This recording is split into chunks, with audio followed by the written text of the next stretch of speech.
Hello বন্ধুরা, শর্মিরুদ্র রান্নাঘরে সবাইকে স্বাগত।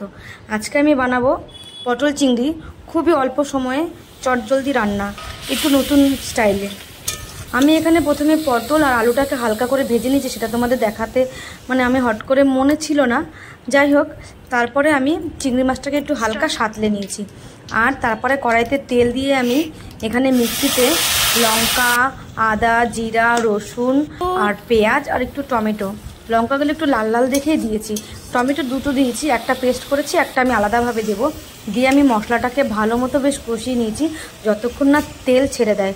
মশলাটা ছাড়ার পরে আমি এখানে টমেটো আর আলু আর পটলগুলো দিয়ে কষিয়েছি 2 থেকে 5 মিনিট মতো। বেশ কষানো হয়ে গেলে, যে তেলটা ছেড়ে দিয়েছে, তারপর আমি জল দিয়ে দিয়েছি। জল দিয়ে বেশ খানিকক্ষণ আমি ফুটতে দিয়েছি।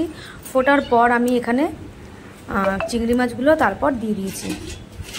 তার আগে বলি বন্ধুরা, যদি আমার চ্যানেল তোমাদের ভালো লেগে থাকে তাহলে অবশ্যই আমাকে ফলো করো, আর যদি খুব খুব খুব ভালো লাগে তাহলে লাইক, কমেন্ট, শেয়ার করো, আর অবশ্যই একটু সাবস্ক্রাইব করে দিও, যাতে আমি ভবিষ্যতে আরও চেষ্টা করছি ভালো ভালো ভিডিও বানানোর জন্য। তোমরা যদি একটু আমাকে সাপোর্ট করো তাহলে আমি আরও আগ্রহের সাথে ভালো ভালো ভিডিও তোমাদের অবশ্যই উপহার দেব।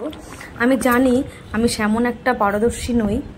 কি গল্প করতে করতে তো আমি ভুলেই গেলাম, নামানোর আগে আমি এখানে একটু শুকনো জিরা ভেজে আমি আর ধনে গুঁড়ো করে দিয়ে রেখেছিলাম আলাদা করে, সেই মশলাটা আমি এখানে 2 চামচ মতো দিয়ে দিয়েছি নামানোর আগে।